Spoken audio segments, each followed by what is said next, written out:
Quero falar de um cartaz que eu peguei no teu Twitter, muito simpático, muito bonito, que é o Brasil Participativo. Eu queria que você falasse um pouquinho desse programa aqui, e esse número fantástico de 2 milhões de pessoas que acessaram esse programa.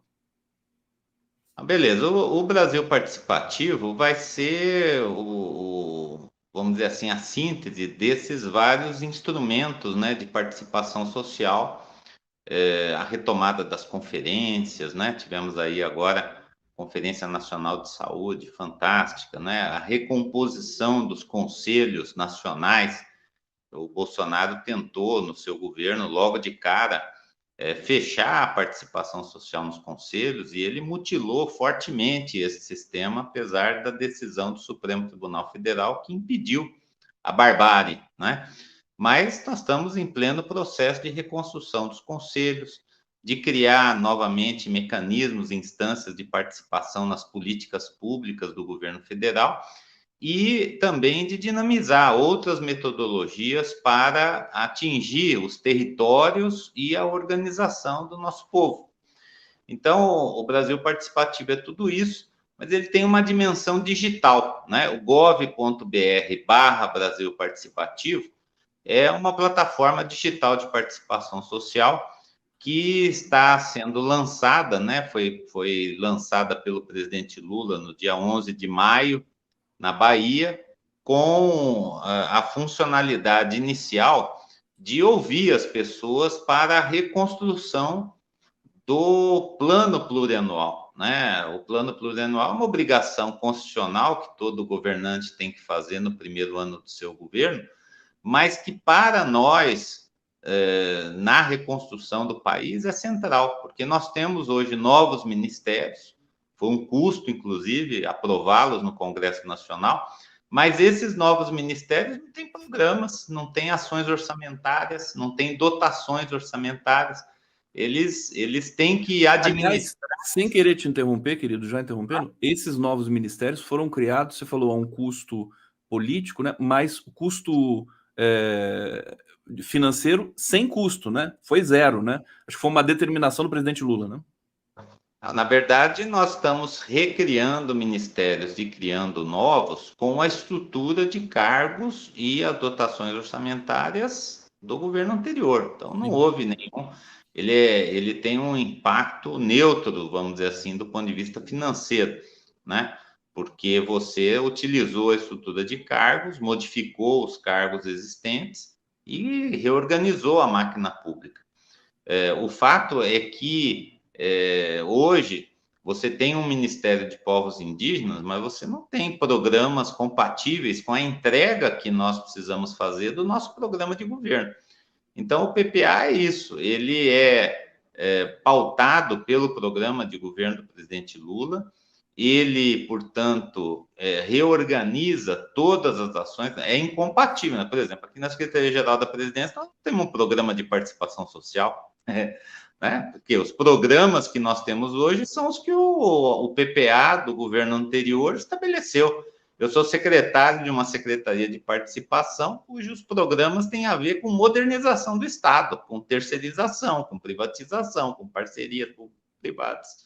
É outra concepção. Então, completar a tarefa de reconstruir o governo, criando capilaridade, né, da política pública para as mulheres chegar na ponta, da política pública para o povo negro chegar na ponta, da política pública da educação, da moradia chegar na ponta de uma forma renovada, essa é a função do PPA. E o PPA, ele está sendo construído com intensa participação social, né? Nós tivemos aí, estamos partindo hoje para as 4 últimas plenárias estaduais, à noite hoje no Espírito Santo, amanhã cedo no Rio, à noite em Minas e na sexta de manhã em São Paulo, fechando o Sudeste, com um grupo de ministros liderados pelo Márcio Macedo e pela Simone Tebet, que vai ouvir a população presencialmente, e as propostas são colocadas na plataforma digital do Brasil Participativo.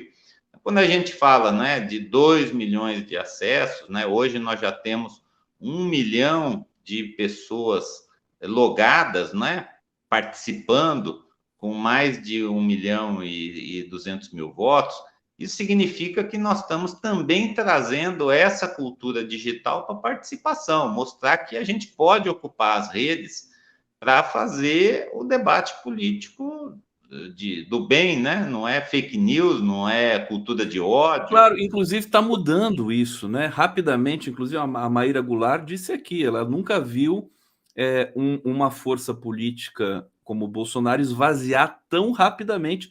E eu também tenho essa percepção. Você também tem essa percepção? Vou falar rapidamente aqui, fazer um parêntese político aqui, de Olha, ver.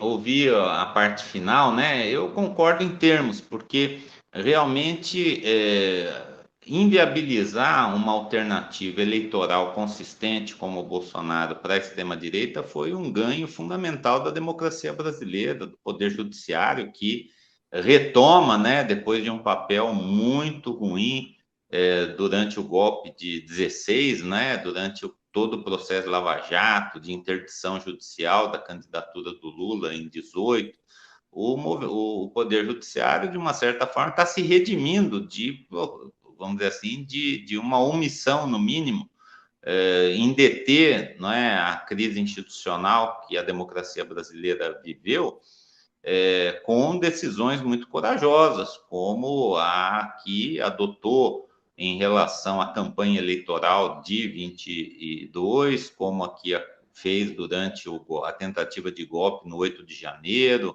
né? O desfecho, portanto, da Lava Jato, né? Tudo isso, com certeza, o Poder Judiciário vai se redimindo de um papel negativo que teve na história recente do Brasil. Mas uma coisa é essa dimensão institucional, derrotar eleitoralmente o Bolsonaro é fundamental. Mas derrotar as ideias que o Bolsonaro representa ainda é uma tarefa fundamental, né? Porque as ideias que o Bolsonaro tornou naturais, admissíveis na sociedade brasileira, elas são danosas. É uma fusão, um misto do neoliberalismo com o neofascismo que contagiou massas.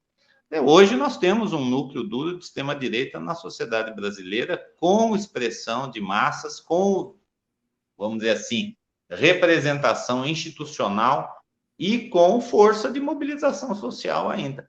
Depauperada, evidentemente, porque a reação ao 8 de janeiro foi muito importante, das instituições democráticas como um todo, mas nós ainda temos essa tarefa de banir a naturalidade, né, do neoliberalismo, da ideologia capitalista, do machismo, da misoginia, do racismo, da LGBTQIA+fobia, de todas as formas de maldade que o Bolsonaro incutiu como coisas naturais. Ele é autêntico, ele é racista porque ele é autêntico, ele tem o direito de expressar o seu racismo. Então, hoje nós temos esse desafio, né, de derrotar não só eleitoralmente a extrema-direita, mas de derrotar as ideias que ela incutiu através de redes sociais e de outros mecanismos numa larga parcela da sociedade brasileira. E me parece que isso está acontecendo de maneira acelerada até, Renato Simões.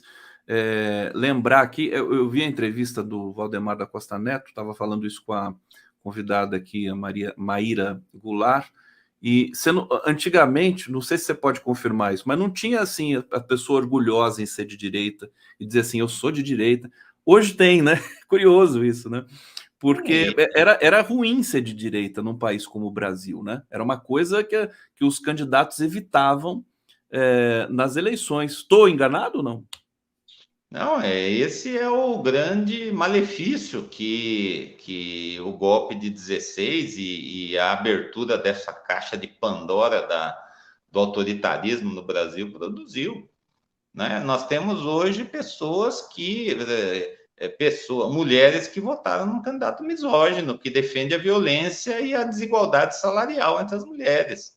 Nós temos cristãos que votaram em armamentistas que defendem a pena de morte, né? Então, esse contrassenso da democracia brasileira que é a disputa de conteúdo real que nós temos hoje com o bolsonarismo e com a extrema-direita, né? Não é legal, né, ser racista. É ilegal, é crime, não é autenticidade nem expressão de uma opinião, seja ela expressada por um parlamentar na tribuna, por um pastor no púlpito ou por um cidadão na mesa do bar.